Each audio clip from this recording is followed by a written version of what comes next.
Prabhupada, Jaya Jaya Prabhupada.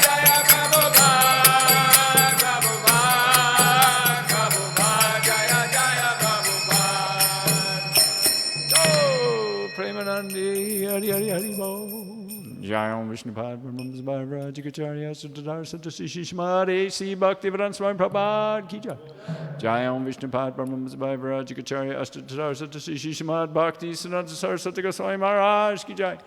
Ananda Gaudiya Vaishnava Vrinda Ki Jai. Namachar Haridas Thakur Ki Jai. Iskcon founder Char Srila Prabhupada Ki Jai. Brahmzago Sikar Santatana Punjananda Jad Vedi Girdar Sri Sadhguru Bhakti Vini Ki Jai.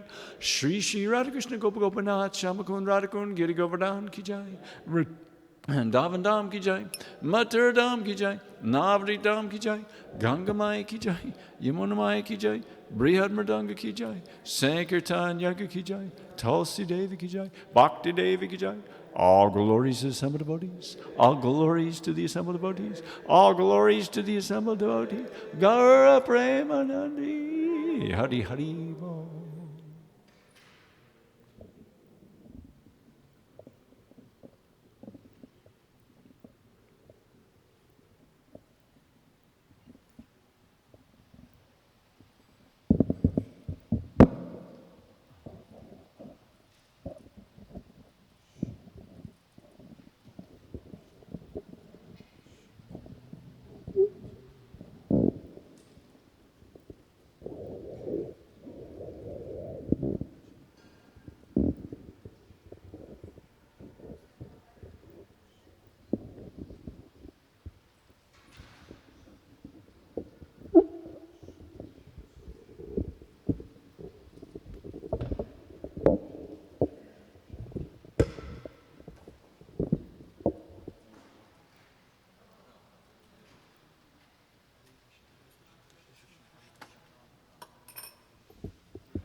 Jai Radha Madhava Kunja Bihari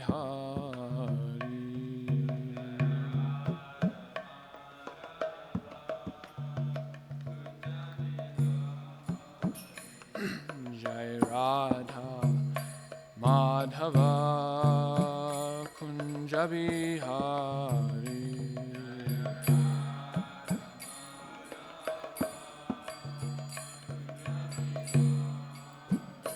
Jaya Gopi Janavalabha Girivaradhari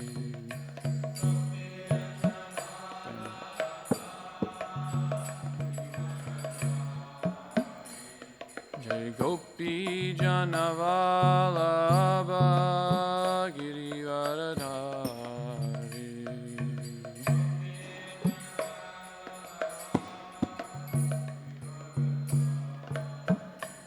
Yashoda Nandana Braja Janaranjana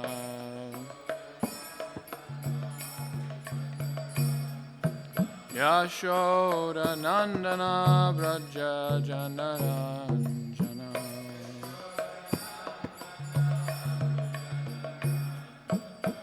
Yamuna Tira Vanachari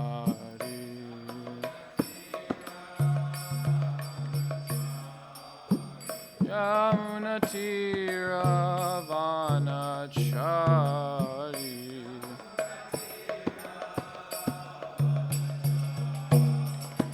Jaya Radha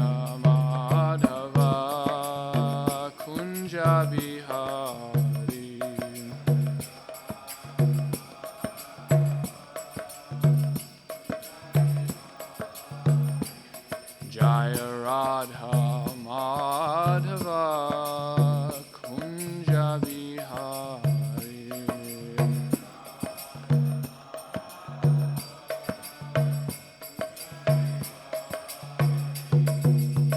Gopi Janavalabha Girivaradari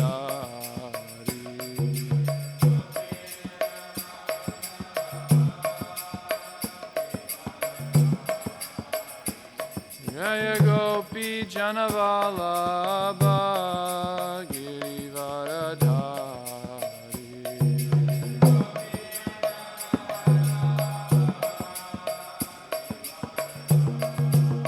Yashoda Nandana Braja Janaranjana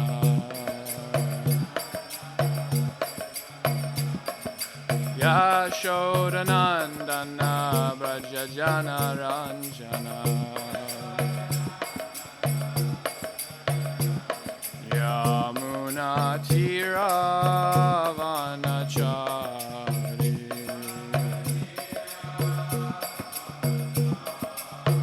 Yamuna Tiravanachari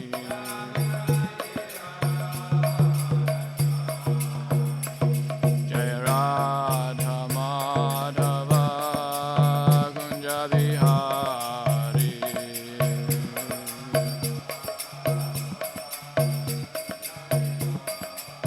Jaya Radha Madhava Kunja Bihari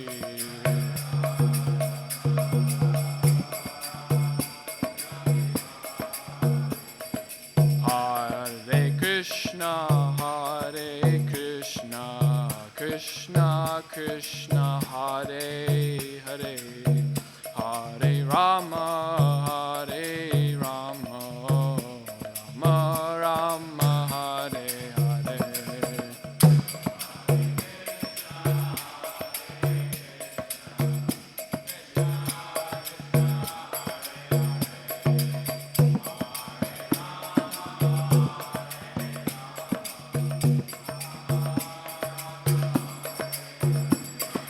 Hare Krishna, Hare Krishna, Krishna Krishna, Hare Hare, Hare Rama, Hare Rama, Rama Rama, Hare Hare.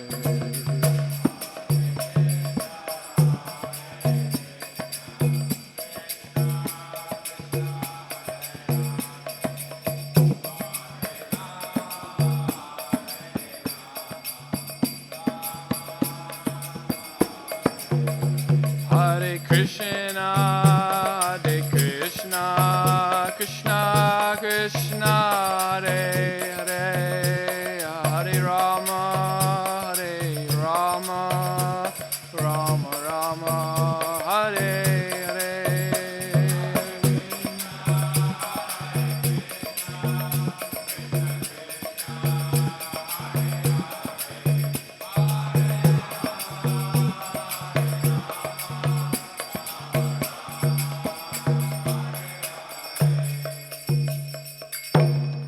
Jai Om Vishnupad Paramamsa Parivrajikacharya Ashto Tarshata Shishimad His Divine Grace A.C. Bhaktivedanta Swami Srila Prabhupada Ki Jai. Jai Om Vishnupad Paramamsa Parivrajikacharya Ashto Tarshata Shishimad His Divine Grace Srila Bhakti Siddhanta Saraswati Goswami Maharaj Ki Jai. Ananta Gauri Vaishnavrinda Ki Jai. Namacharya Srila Haridas Thakur Ki Jai. Prem Se Kaho Shri Krishna Chaitanya Prabhu Nityananda Shri Advaita Giradhar Shri Vasari Gaur Bhaktivinoda Ki Jai. Shri Shri Radha Krishna Go Gopa Gopinath Shama Kund Radha Kund Giri Govardhan Ki Jai. Shri Vrindavan Damatur Dham Ki Jai. Shri Mayapur Navadip Dham Ki Jai. Shri Purushottam Kshetra Jagannath Puri Dham Ki Jai. Jamuna Mai Ki Jai. Ganga Mai Ki Jai. Tulasi Maharani Ki Jai. Bhakti Devi Ki Jai. Samaveta Bhaktivinoda Ki Jai. Grantara Srimad Bhagavatam Ki Jai. Gaura Premanandi. All glories to the assembled devotees. All glories to the assembled devotees. All glories to the assembled devotees. All glories to Shri Guru and Shri Gauranga. Om Namo Bhagavate Vasudevaya. Om Om Namo Bhagavate Vasudevaya. Om Namo Bhagavate Vasudevaya. Narayanam Namaskritya Naram Jaiva Narottamam Devim Saraswatim Vyasam Tato Jayam Udirayet Shrinvita Swakata Krishna Punya Shravana Kirtanaha Vidyantasto Hyabadrani Vidunoti Suhritsatam Nashta Prayasha Badreshu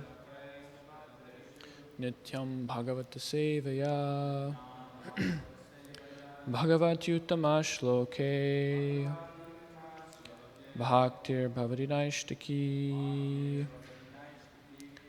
Reading from Srimad Bhagavatam, Canto 10, Chapter 87, the Prayers of the Personified Vedas.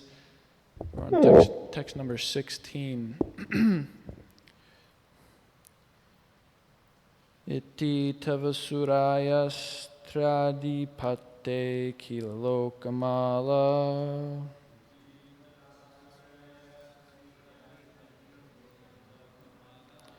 Kshapanakatamritabdim avagayata pamsijahu.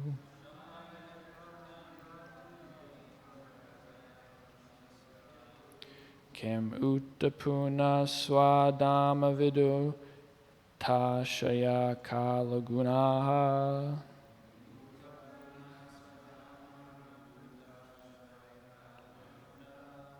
Padama bhajanti ye padam ajasra sukhanubhavam.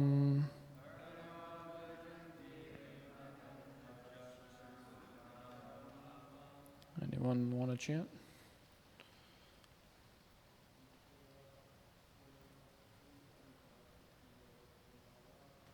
Iti tavasurayastri adipate kilalokamala.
Mataji's?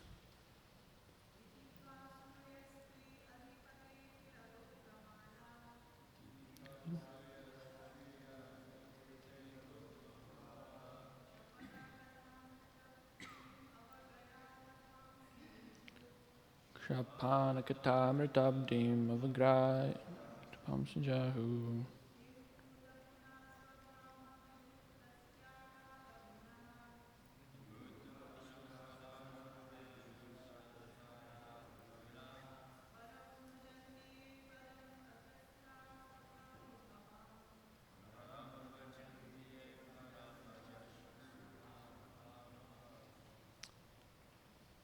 Word for word, iti, thus, tava, your, surayaha, wise saints, tree of the three planetary systems of the universe, or the three modes of nature.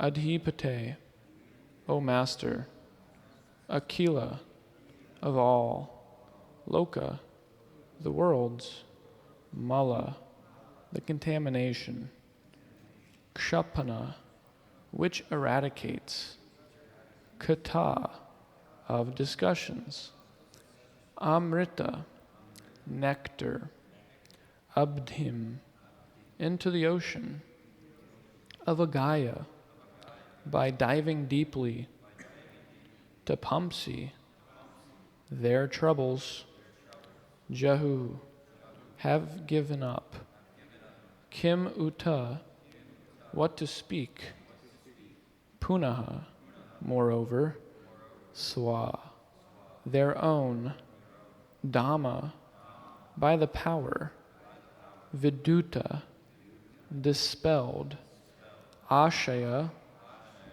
of their minds, Kala, and of time, Gunaha, the undesirable qualities, Parama, O Supreme One, Bhajanti, worship, yea, who, Padam, your true nature, Ajasra, uninterrupted, Sukha, of happiness, Anubhavam, in which there is experience. Translation. Therefore, O Master of the three worlds, the wise get rid of all misery by diving deep into the nectarian ocean of topics about you, which washes away all the contamination of the universe. Then what to speak of those who, having by spiritual strength rid their minds of bad habits and freed themselves from time, are able to worship your true nature, O Supreme One, finding within it uninterrupted bliss. So I'm going to take this purport piece by piece. I'd like to beg the blessings of all the devotees so that I can speak something that is Krishna conscious in this very technical section of Srimad Bhagavatam. Just to review a little bit, this at the beginning of the chapter, Maharaj Parikshit asks Shukadeva Goswami, how is it that the Vedas can describe the Supreme Brahman? How can mere words, material word, sound vibration, how is it possible for them to describe that which is transcendental to the three modes of nature? How can they describe Brahman, which is ineffable? So Shukadeva Goswami answered the question saying that the Supreme Lord created the material body, mind, intelligence, senses for basically dharma, artha, kama, and moksha. And we, as the purport elucidated, that answer is relevant because it basically indicates that the whole purpose of the material creation is meant for going back to Godhead. So the all-compassionate, all-merciful Lord will make a way for the living entities to come back to the spiritual world. And by the way that one does that is by studying the Vedas, by understanding what is the spiritual world, what is Brahman, what is spirit. So, moreover, in the same way that the material mind, body, and senses and intelligence are empowered by the Lord's mercy to perceive and describe material sound and other sense objects and phenomena, similarly, the senses and mind and intelligence can be empowered by the Lord's mercy, if He wills, if He wishes, to perceive and describe transcendence, the absolute truth. And so, and then Shukadeva Goswami says, this is not me saying this, this is Narada Muni spoke this actually. Or he was hearing this from Narayan Rishi in Badrik Ashram long ago. And then Narayan Rishi told Narada Muni that I've heard that this was a conversation, this was a topic of discussion on Janaloka a long time ago. And then on Janaloka, who was it, Sanat Kumar or Sanat Kumar? One of the Kumaras, Sanandana, one of the four was leading the discussion and said, well, this discussion took place actually, he cited the personified Vedas themselves at the beginning of creation when Mahavishnu wakes up from his yoga nidra, mystic slumber. He gets awoken and greeted by the Vedas personified. So that's what these prayers by the personified Vedas is what Sanat Kumar, whichever one is quoting as an answer to this question, how can material sound, how can the Vedas actually describe the absolute truth? So in the first prayer, text 14, one of the things that we found out was that the Vedas themselves said that we are sometimes seeing you cohort with your energy, your material energy, because at that time Mahavishnu is going to glance at Maya and impregnate all the living entities and activate the Pradhan into Mahatattva, and basically that's creation. So the Vedas say that sometimes we actually see you. So that's another pramanam, that actually the Vedas are, in the purport, Vishwanath is quoted in his commentary as a nice dialogue between Krishna and the Vedas, where he asks them, what's your proof that, it's a long conversation, but he says, what is your pramanam? And they say, oh, we are the pramanam. And the reason why they're the pramanam is because they're actually seeing the Lord do all this. So that's another thing. Why can the Vedas describe the absolute truth? Because they're eyewitnesses. They're actually eyewitnesses. So I was thinking of the point that how like our 6 Goswamis or other acharyas are actually eyewitnesses by dint of their prema, pure love of Godhead. They're actually entering in the pastimes of Krishna, and therefore their descriptions of the absolute truth are as good as the Vedas. They should be taken as Vedic Shruti, as good as the Vedas. And Prabhupada did say that. The songs of the acharyas, the bhajans, their writings are as good of proof as the Vedas. And in fact, in the Brahma Samhita, the verse Advaitam Achyutam Anadim Anantam Vedeshu Durlabam Adurlabam Atma Bhaktau. That actually, if you go through the Vedas, it's very difficult, Durlabam. It's very hard to attain Govinda if you go through the Vedas. Vedeshu Durlabam Adurlabam Atma Bhakta, but it's very easy. It's not hard to attain if one has bhakti or from someone who has pure bhakti.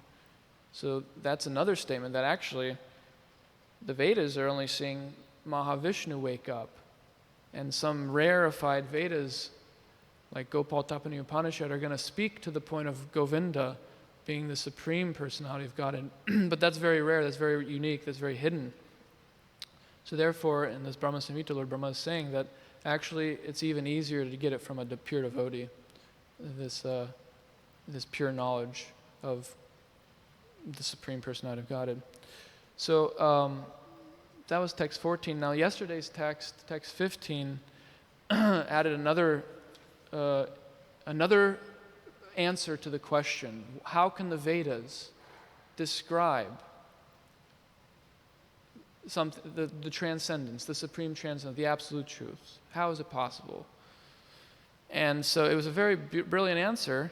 In one sense, they were saying that everything's Brahman. In one sense, everything is Brahman. And so they said, well, they are describing Brahman because everything's Brahman in one sense. So that was a nice answer, I thought. The Vedas said that you're asking a question, how can they describe Brahman? Don't you understand everything is Brahman? Sarvam kalvidam Brahma. Everything is Brahman. Why is everything Brahman? is because everything is the energy of Brahman. And I think Thakur Haridas Prabhu spoke yesterday in the class that Brahman is a word that can be used to describe, it's used differently sometimes throughout Prabhupada, like in the 14th chapter actually.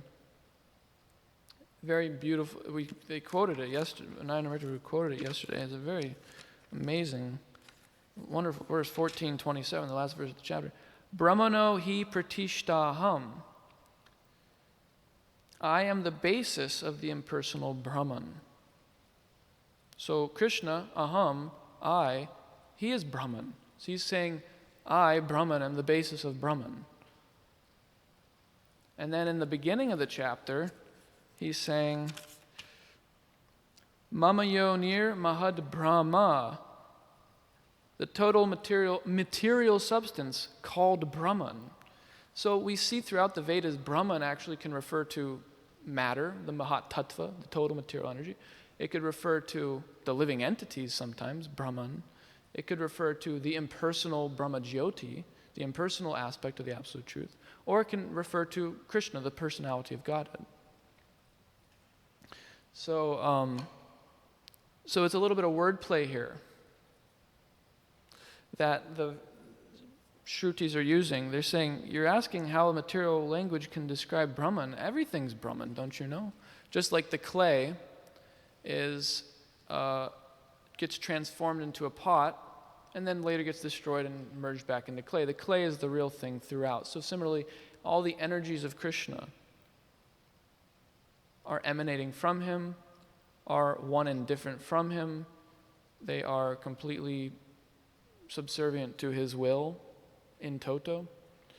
Maya Dyakshana Prakriti, Srute Satcharacharam.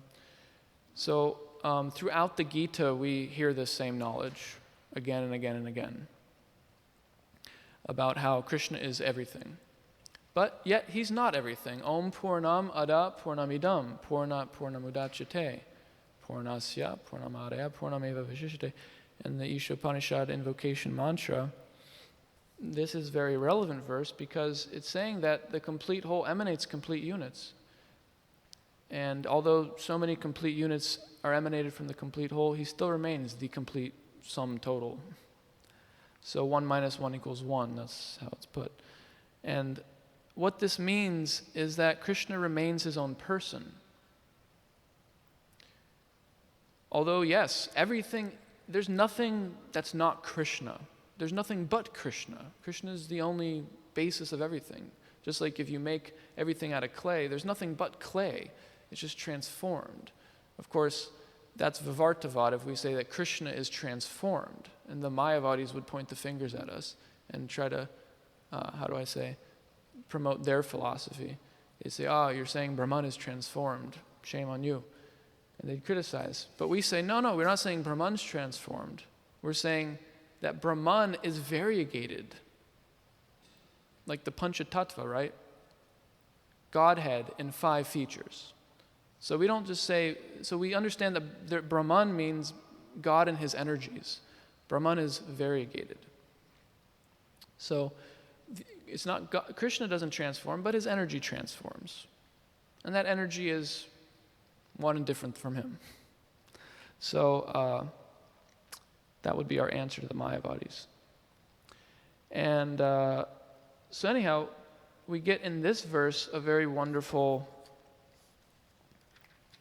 thing. It says iti. That's the first word of the verse. Iti. Therefore. Thus. So that's a conclusion thing. Or it's like a, there was something said, and the conclusion of that was, is today's verse. So the conclusion of impersonal knowledge is personalism, actually. According to the Vedas, according to Krishna in the Bhagavad Gita. That the conclusion of impersonal realization, we should say, the realization of Krishna's impersonal form is actually personalism, or it ought to be. So the whole point is they're saying that everything's Brahman, therefore we should we should hear about only Krishna. We should just meditate on his pastimes, dive deep into the nectary ocean of topics about you. That's their conclusion. Since there's nothing else really in existence but Krishna, why waste time with any of the temporary, illusory transformations of his energy? Why not just focus on the real active reality, the substance, which is Krishna? So all impersonal knowledge leads to personalism. In the Bhagavad Gita, chapter 9, Krishna is saying, I'm about to explain the most confidential knowledge to you, Arjuna. In the first three verses, he's just preparing him. Then the first verse of that knowledge is 4. Maya tatamidam sarvam jagadavyaktamurtinam atstani sarvabhutini not chaham teshuvas. He says, I'm everything. Everything's pervaded by me, by my avyaktamurtina, by my unmanifested form. The whole universe is pervaded by. Everything's in me, but I'm not in. He says, how to say it? Not chaham teshvavastita. But I'm not in everything's in me, but I'm not in everything. Then that very next verse, Krishna denies that. He says, not chamatstani bhutani pashime. But actually, everything's not in me. Behold my mystic opulence. And throughout the next few verses, all the way up to text 10 in chapter 9, Krishna's showing how, basically saying he's one and different from everything. Everything, there's nothing but him, and there's nothing that's separate from him. But he himself remains aloof. He himself is his own person. In the purport to text 5 in chapter 9, Prabhupada says that it's not like the conception of some that Atlas, some Greek god I think, is holding the world on his shoulders and it's a great burden. It's not like that. It's not like, Krishna can hear and understand everything all the time, everywhere. If we can't even bear our own little minute little realities, right? Our own thoughts, our own circumstances is too much for us to bear. Krishna has everything in the 13th chapter that's stated that although we're the, the knower of the field in this individual field, Krishna's the knower in all fields. But he remains aloof. His person remains aloof. He's just enjoying in Goloka Vrindavan. He's not burdened by anything in the material world at all. He's just enjoying. He's completely aloof. But simultaneously and inconceivably, he's also aware of everything. So this is God. It's inconceivable. Achintya Shakti. But unless we understand that God also remains his own person, then we can never actually practice Bhakti Yoga, because Bhakti Yoga rests on the whole conception of a personal form of God. And so it's not like the Virat Rupa where the universes or the planets, this planet is his shins and this planet is his loins, and it's not like that. That's, Prabhupada says, it's an imaginary form, the Virat Rupa.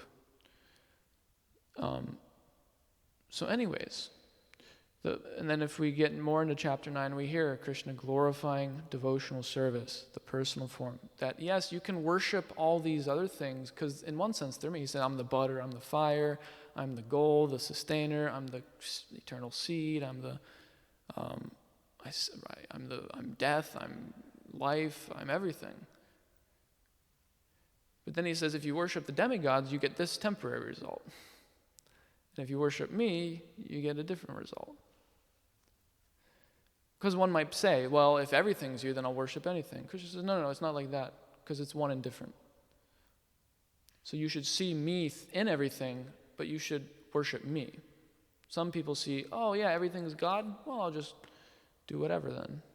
That's not the right conclusion. It should lead us to this conclusion in today's verse. So I'm going to read the verse again today, and then read the purport. Translation, therefore, O Master of the three worlds, the wise get rid of all misery by diving deep into the nectarian ocean of topics about you, which washes away all the contamination of the universe. Then what to speak of those who, having by spiritual strength rid their minds of bad habits and freed themselves from time, are able to worship your true nature, O Supreme One, finding within it uninterrupted bliss. Purport. According to Srila Jiva Goswami, in the previous verse, those Shrutis whose presentation of the Supreme Truth may seem impersonal clarified their true purpose.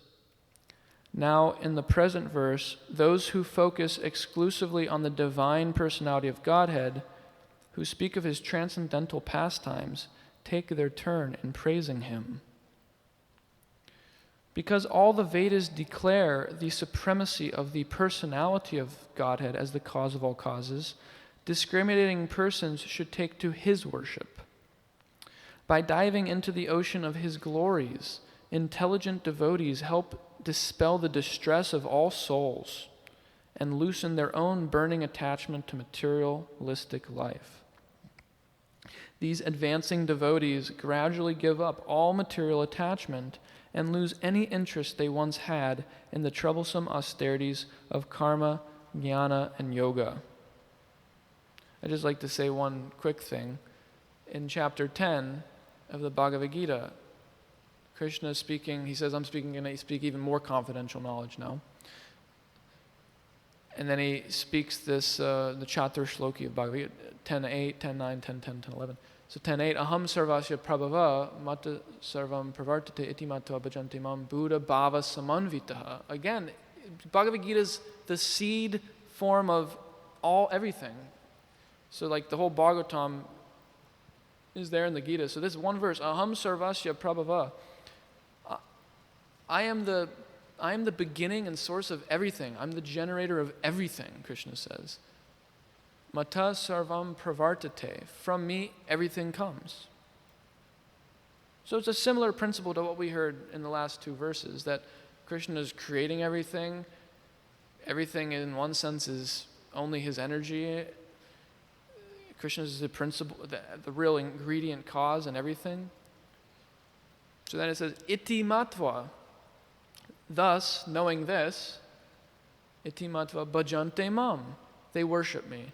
Buddha bhava samanvita. The wise, the Buddha, the intelligent person, knowing that, will actually worship me with all their hearts. So that's the conclusion right there in the 10.8. That's amazing, isn't it? That the impersonal knowledge of how Krishna is all-pervading should lead, if you're intelligent, to worshiping with all your hearts. So it's exactly the same thing here. Iti, therefore. Therefore, understanding that really there's nothing but you, we're just going to hear and chant about you, because in Bhagavad Gita, what's the next verse? Machchita madgata prana bodhayanta parasparam. Let's read that verse. That's a very important verse.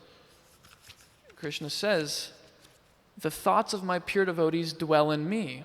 Their lives are fully devoted to my service, and they derive great satisfaction and bliss from always enlightening one another and conversing about me. So that's the conclusion expanded, is that they worship me with all their hearts, but what do? What does that look like? Hearing and chanting, diving deep into the nectarian ocean of topics about you. So that's what devotees do, who have actually reached the conclusion of the Vedas. The conclusion of the Vedas is to dive deep into the nectarian ocean of topics about you, about Krishna, which washes away the contamination of the universe. So continuing with the purport, beyond these devotees are the suris, the connoisseurs of spiritual knowledge. That's text 10.9. The connoisseurs of spiritual truth, connoisseurs of spiritual truth, who honor the nectarian ocean of the Supreme Lord's glories by immersing themselves fully within it. These mature devotees of the Supreme Lord achieve unimaginable perfection. The Lord, reciprocating their sincere endeavors, empowers them to realize Him in His personal form. Remembering with rapture the Lord's intimate pastimes and entourage, they are automatically freed from the last subtle traces of mental contamination and from sensitivity to the unavoidable pains of disease and old age. Right? Krishna says in that next two texts, Tesham Satara Yuktanam and then Tesham Evanukam Partam. He says, so since they always glorify me, they're constantly in love with me, they're constantly serving me with love, I'm their life and soul. Therefore, I, with the shining lamp and knowledge, completely destroy all inauspicious things in their hearts. And Krishna says, I give them the knowledge by which they can come to me. Shri Shri Radha Madhava Ki Jai. So, again, same thing here that, I mean, in one sense, if you look at like Bhakti Rasamrita Sindhu, what is the process? As Vaidhi Sadhana Bhakti, then Raganuga Sadhana Bhakti, then Bhava Bhakti. So Krishna awards Bhava and Prema to one who actually gets the taste, actually spontaneously gets a little attracted to it. How do you get spontaneously attracted to devotional service? You just force yourself to do it at first. We have to force ourselves. That's Vaidhi. We have all these rules and regulations. We have all these things in Nectar Devotion we're supposed to do. Morning program, chant 16 rounds, do a bunch of service. Serve the mission of the spiritual master. Hear about Krishna. Remember Krishna all the time. That's the main point of Vaidhi Sadhana Bhakti is always remember Krishna and never forget him. So all those rules, everything else we do in Vaidhi Sadhana Bhakti is the whole purpose of all that is so that we always remember Krishna and never forget. By that always remembering, we'll get the taste. So then it's spontaneous. We just like to remember Krishna. We like to talk about Krishna with each other. We like to hear these pastimes. And when Krishna sees that, it just becomes an insatiable desire. He says, reciprocating their sincere endeavors, then he empowers them to realize him in his transcendental form. And at that point, we're freed from all traces of Maya. So that's the Lord's mercy. Continuing. Referring to the purifying power of devotional service, the Shrutis say, Tad yata pushkara, palasha apo na shlishyante evam vidi papam karma na shlishyate. Quote, just as water does not adhere to a lotus leaf, so sinful activities do not adhere to one who knows the truth in this way. The Shattapatta Brahmana 14.7.28, Taittiriya Brahmana 3.12.9.8, Brihad Aranyaka Upanishad 4.4.28, and Baudhayana Dharma Shastra 2.6.11.30 all concur. Nakarmana lipyate papakena. Quote, one thus avoids becoming tainted by sinful activity. The Rig Veda 1.154.1 refers to the Supreme Lord's pastimes as follows.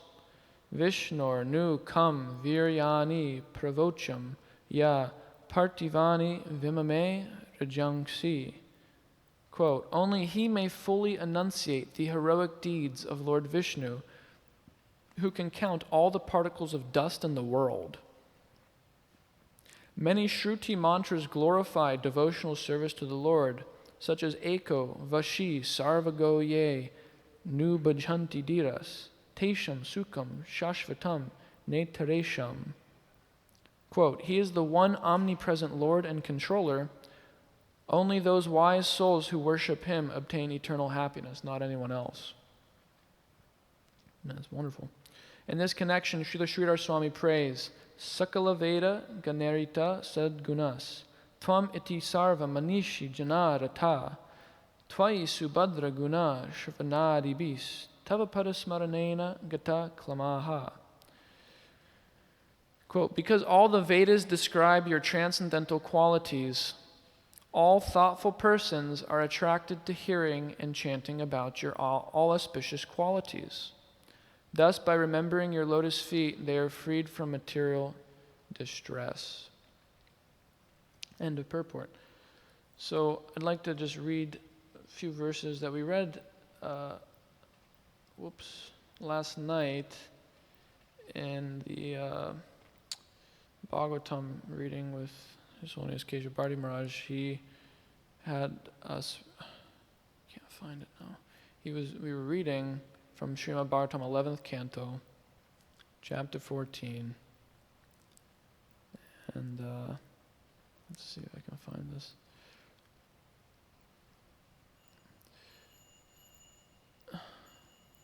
Yeah, so Krishna speaking to Uddhava.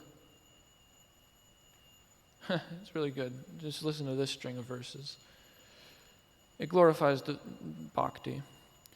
Krishna speaking to Uddhava, O best among men, the intelligence of human beings is bewildered by my illusory potency, and thus, according to their own activities and whims, they speak in innumerable ways about what is actually good for people. Some say that people will be happy by performing pious religious activities. Others say that happiness is attained through fame, sense gratification, truthfulness, self-control, peace. So these are all things we might like a lot and think like, that's the goal of my life, is to just be peaceful. This is my goal in my life, just be truthful. So self-interest, political influence, opulence, renunciation, consumption, sacrifice, penance, charity, vows, regulated duties, or strict disciplinary regulation. Each process has its proponents. All these persons I have just mentioned obtain temporary fruits from their material work. Indeed, the meager and miserable situations they achieve bring future unhappiness and are based on ignorance. Even while enjoying the fruits of their work, such persons are filled with lamentation. O learned Uddhava, but those who fix their consciousness on me, giving up all material desires, share with me a happiness that cannot possibly be experienced by those engaged in sense gratification. One who does not desire anything within this world, who has achieved peace by controlling his senses, whose consciousness is equal in all conditions, and whose mind is completely satisfied in me, finds only happiness wherever he goes. So Krishna goes on and on to glorify his pure devotion and the process of bhakti and his pure devotees. He says in another verse later on, those who are without any desire for personal gratification, whose minds are always attached to me, who are peaceful, without false ego, and merciful to all living entities, and whose consciousness is never affected by opportunities for sense gratification. Such persons enjoy in me a happiness that cannot be known or achieved by those lacking such detachment from the material world. And then Krishna speaks similar verses like in the 9th chapter. He says that even if my devotee is defeated, he says even if my devotee is not very strong, he's a neophyte and sometimes he's engaged in sense gratification, because he's a devotee and he only takes shelter of the bhakti process. He doesn't take shelter of all these other, that long list of charity, vows, all this other stuff, which Krishna termed material work. Because he takes shelter of bhakti, Krishna says, he'll never be defeated. My devotee never perishes, O Arjuna, right? Name bhakta pranashyati. So that's the benediction. That's what's said in 929. Samoham sarvabhuteshu name dveshyostina priyaha. Krishna says, I'm not partial to anyone. Ye bhajanti tumam bhaktya, but those who worship me with devotion, mayate teshu chapyaham, they become, they're a friend to me, and then I become a friend to him. So anyone can do that. That's what Krishna is saying. And Krishna becomes the devotee of his devotees. Even if you become the most powerful whatever, even if you're Lord Brahma with a billion heads, I don't know, you're the most powerful, you can never be compared to even the most insignificant micro particle in comparison to Krishna. So a devotee takes shelter of Krishna, and then Krishna has his back. That's what Krishna's saying. That's the process to take, is that's how you conquer the unconquerable, is that actually you take to the bhakti process exclusively. So in this verse and purport, we're talking about this bhakti process. We're talking about the conclusion of the bhakti process too, is hearing about Krishna. The best way to hear about Krishna is to read Prabhupada's books. Period. And if we don't read Prabhupada's books every single day, at least for a little bit, or hear them, or have association with these purports, the Srimad Bhagavatam, Bhagavad Gita, Chaitanya Charitamrita, if we don't have association with the Lord and His devotees through these books, then we're not going to get as good of a result. We won't be washed away of all contamination. We won't get attracted to the Supreme Personality of Godhead and His transcendental qualities and pastimes and names and fame. So Prabhupada said, Shravanam, it's the number one. He says it in Bhagavad Gita chapter 7, text 1. This is Prabhupada's most lectured on verse. If you actually do the search through the Vedas, he lectured on 7.1 the most. What's so significant about 7.1? Maya sakta manaparta yogam yunjan marashaya asamshayam samagramram yatagnyasya touch trinu. In the purport, Prabhupada talks about this, touch trinu. Krishna tells Arjuna, hear from me. I'm going to tell you something that's going to make you, your mind will be attached to me. You'll be in full consciousness of me, without doubts, completely know me in love. So just listen to me, because you can't get this just by figuring it out on yourself. Just shut up and listen. I mean, Krishna didn't say it like that, but sometimes we have to say it like that sometimes. Or we have to said it like that to ourselves. Just shut up and listen. Because that's the only way we can get it. Touch trinu. Shrinu is a verb like shrinvata, shravanam. It all means to hear. Shrinu is a verb in the imperative. It's a command. Hear. So in the purport, Prabhupada says Shravanam is the most important anga of bhakti. The Nava Angas, Shravanam, Kirtanam. He says Shravanam is the first. And it's the most important. And then he quotes the second chapter of Bhagavad Gita all the way from, what's the verse? Shushusho Sharadanasya Vasudeva Kata Ruchi, all the way to one gets freed from the knot of the chain of fruit of activities is cut, the knot in the heart's cut. So hearing, it starts with hearing. It starts with serving, actually. It starts with serving the pure devotee. That's actually how it starts. And by that service, one actually gets an affinity to hear about the personality of Godhead. So if we don't hear, then we're not actually taking advantage of the opportunity that the pure devotees have given us. Prabhupada's given us these books. His goal in life was these books. And if we don't hear them, then we're not taking advantage of it. And therefore, what's the most important welfare work for humanity? Distributing books. Distribution of these literatures.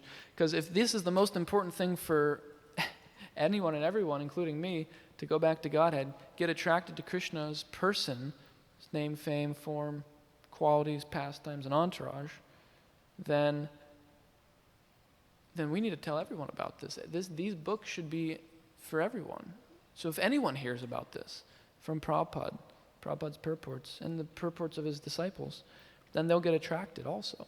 They will hear real knowledge, real spiritual truth, and they will become attracted, whether now or next life. But the point is that they will get attracted, and this is the only way to do it. So kirtan, Prabhupada said, book distribution is the better kirtan. It's not that we don't chant the holy name also. If we can do both, it's great. But Prabhupada said it's the better kirtan. And why? Because kirtan, the word kirti means fame, glories, fame. Kirti means fame. And so kirtan means to spread someone's fame. And so this is the better way to do it, Prabhupada said, was give the book. Because if people have these books, then they can just be overwhelmed with hearing about the name, fame, form, qualities, pastimes, and entourage of Krishna. So we aspire to, I like David Mrita Maharaj's, in the Brahmachari ashram in New Zealand, they have a motto. Their ashram slogan is, love to hear them, love to read them, love to distribute them. I think that's a great motto for a brahmacharya ashram. Love to read them, love to distribute them. Pretty much sums up our life, actually. So we only have a few minutes left. Any comments or questions? Ananda Kirtan Prabhu. Hare Krishna.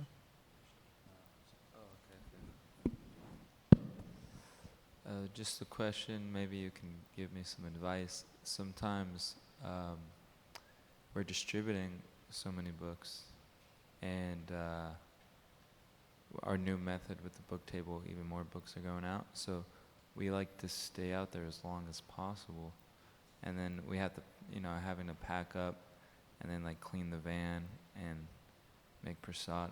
There's hardly any time to read Monday through Friday for most of us. And on the weekends, there's more things to do also, but we try to catch up on reading. So is that okay? Yeah, I understand what you're saying. We have, like Krishna's saying, you can't understand this knowledge unless you hear. He tells Arjuna, Tat Shrinu. So you're not going to get it unless you hear from someone. You're not going to come to it yourself. Now let's say you've heard, and I know you have. We've read Prabhupada's books. Let's say we've made it a priority to read Prabhupada's books and understand this knowledge. So we have heard. We can, even memorization of shlokas and stuff. So then smaranam. You can remember. Cutting vegetables, I can't necessarily, well, maybe you can hear the audiobooks or hear lectures or something, that's also hearing. But let's say you've read some of these books, so then you can just remember it. I mean, maybe we don't have a photographic memory, but we can remember something. We can remember all these pastimes, Krishna's pastimes. So we've heard, the importance of hearing is twofold. You can't get any of this stuff unless you hear from someone who knows. You can't just come upon it yourself. So you've done that already. The other important part of Shravanam is that, especially in Kali Yuga, we're forgetful. So our smaranam is not so good. So we just forget. So then we have to hear again. And then we just forget. And then we have to hear again, and then hear again, and hear again, and hear again. So the hearing process never stops, but at the same time, if one has heard, maybe one can't be hearing all the time, but we have to stay Krishna conscious. So then smaranam, we remember Krishna's pastime. We remember Prabhupada. And so that's one answer. Does that make sense? Like, you can think about Krishna and chant his name, and that in one sense is hearing because you've heard, so you got the right conclusion from the hearing. The purpose of hearing has been satisfied if you're remembering what you heard while you do other things. Now let's say you can't even do that. There was a purport recently where I read, I can't remember where it was. I can't remember if it was in the 11th canto or... Prabhupada said that even if devotees engaged in intense service to Guru and Krishna, they have to be maybe like fully focused on that service, right? So maybe they're not directly thinking of Krishna's pastimes or the philosophy or what. They're just focused on the service. He says that is completely transcendental. Because basically, whenever the devotee has an opportunity, immediately they go and think and hear about Krishna. They chant, hear, remember Krishna. But when you're engaged in full-time service to Guru and Krishna, sometimes you have to focus so intensely. So, in those cases, which is very amazing and exalted and advanced, and we should never lump ourselves into that category like, yeah, now I can just forget Krishna because I'm engaged in service, Prabhu. I got a lot of stuff to do, so hey, give me a break if I'm not Krishna conscious right now. We shouldn't necessarily give ourselves that slack, but we should understand that, again, Krishna is a person, so it's not a mechanical process, and if you're sincerely engaged in the highest service, missionary activities, trying to distribute these books, Krishna's got your back. So maybe you feel the lacking, perhaps, I don't know. Other way is to look at Krishna makes up for the lacking. You just feel so ecstatic that you're automatically Krishna conscious. And Prabhupada also said, if you're distributing books and you're doing service for Krishna, you understand, okay, I'm doing this for Krishna. It's in the back of your mind, always.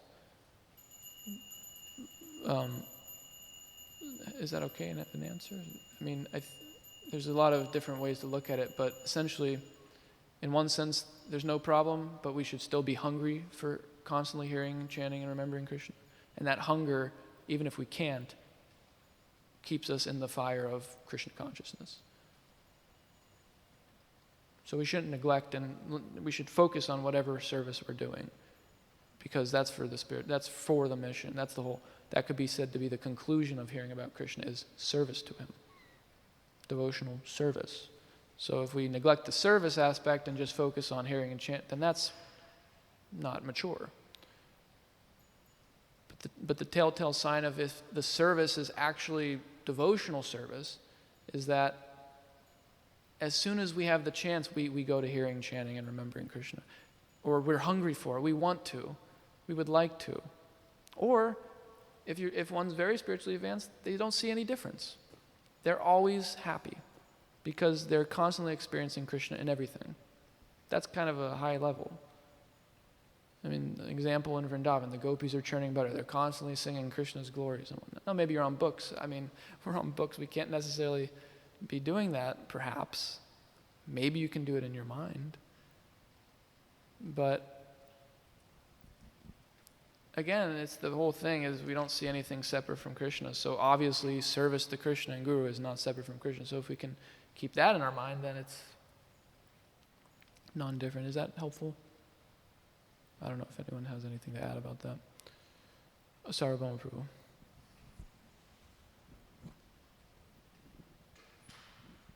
Sometimes Prabhupada said work now, samadhi later.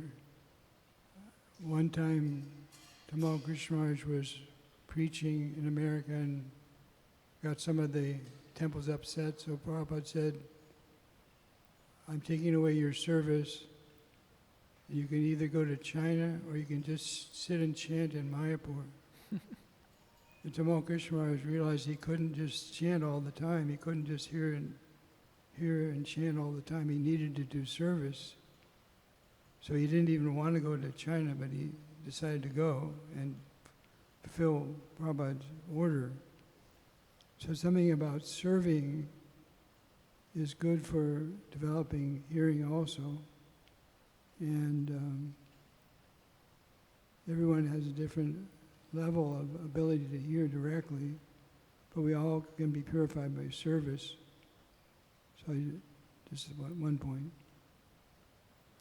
Yeah, that's a good point. Yeah, so the verse, Shushu Shosharanasya Vasudeva Kata, that's how we get the Vasudeva Kata Ruchi, the taste for hearing talk about Krishna. We can actually get a taste for Krishna by rendering service to the pure devotee. Yes, Prabhu. Another pastime with Tamal Krishna Goswami, when he was in Mumbai, and he came to Prabhupada, he said, Prabhupada, I don't have any time to read Bhagavad Gita or your books, but I've memorized the municipal code for the city of Mumbai, because he had to go every day to the court. I don't remember what Prabhupada said to you, Sarva? Prabhupada said, sleep less. He said, I don't have time to chant. There was a lawsuit against Iskcon, so he had to go to court. I don't have time to hear and chant, and Prabhupada said, sleep less. Wow.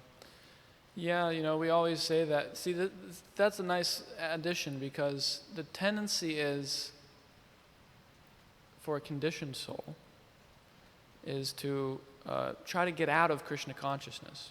We're always trying to weasel our way out of being a servant of Krishna. So the tendency is to make excuses. The tendency is to say, well, I have so much service that I can't hear and chant. So that's a beautiful thing. Well, hey, are you eating and sleeping still? Then, hey, reduce that. Why reduce the hearing and chant? Now, so people are like, oh, that's extreme. Come on, we got to be practical. Yeah, we have to be practical. But we should at least aspire to do that. I mean, we shouldn't kill our bodies, but we should aspire. We should have our crosshairs set in the right direction. We should be hungry. If you're not hungry for Krishna consciousness, hearing and chanting about Krishna, then, at least we should aspire for that. Even if we have no hunger, we should aspire for it. Yeah, Prabhu, go ahead.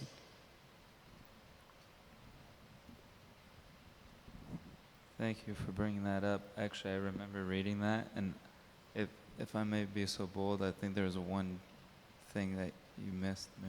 Tamal Krishna Goswami said, I have no time to read I haven't read your books for like months or something, but yeah, I've memorized like the municipal codes or whatever.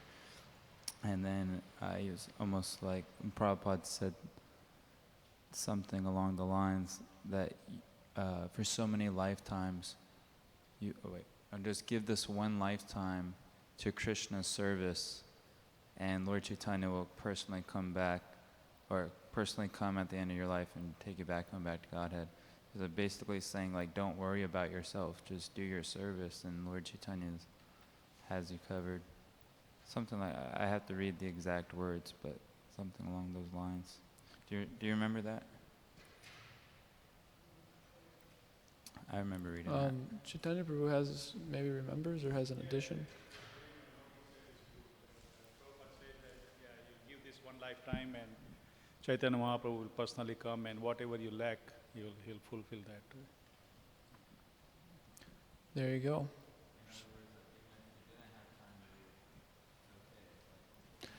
Yeah, and another verse is we just put this verse on our board. Yasya, how's it go? Yasya Devi Parabhaktir Yata Devi Tata Guru Tasyaite Katita Yarte Prakashante Mahatmanaha.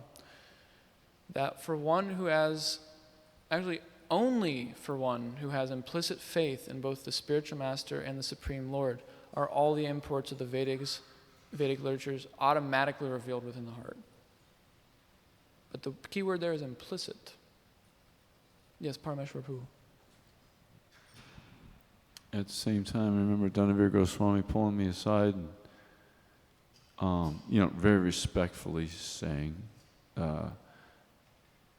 noting certain exalted personalities that fell away, and noting the reason was their lack of sadhana. So I think there's a balance to be had there. At least that was very much stressed from Dhanavir Goswami to me. So if we have a service like we've had for the last 6 weeks where we didn't get much sadhana in because books are 37 cases in one day, that kind of thing. And that was a 12-hour day. But, so then maybe take some time out and catch up. So that's what's been implied to me from Dhanavir Goswami, is important to do something along those lines. I get the way I've solved the problem on when the warp tour was happening. Now we've got a warp tour every day. It's so bizarre. But when the warp tour was happening, I would take notice to how many minutes of chanting Hare Krishna I would miss in the morning program, and I would keep track. So I got 30 minutes. Now I got 60. Now I'm at 600 minutes behind. And also how much reading. Now I'm 40 hours behind. So that when I go to India, I catch up. Or when it's not good sadhana time, good book distribution time, I catch up. Like a long drive. Okay, now it's time for me just to chant for 4 hours and drive. And then from that 1,000 minutes behind on chanting Hare Krishna goes down to 750. Like that. That's the way I've done it. And I've found that to work. And my enthusiasm to continue the service is kept. I feel like I'm being sincere to Krishna because our tendency is to slack and slip and slide. So by having that measure there, we don't slip and slide. And it's so nice to, like, let's say, okay, let's say I had to use the restroom, I missed some of the Govindam Hari Purusham. So then I make note of it, and I make it up for that. Not when I'm busy doing something. Driving or nothing works, but not like I'm packing up my bags and I'm chanting Hare Krishna. No, attentive chanting. And that has worked for me for over 2 decades now. So I really encourage devotees to do it that way, because we've seen many, many, many wonderful devotees fall away. And I honestly, for the people that are doing that I've stressed to do that, I'm not seeing them fall away nearly at the same rate.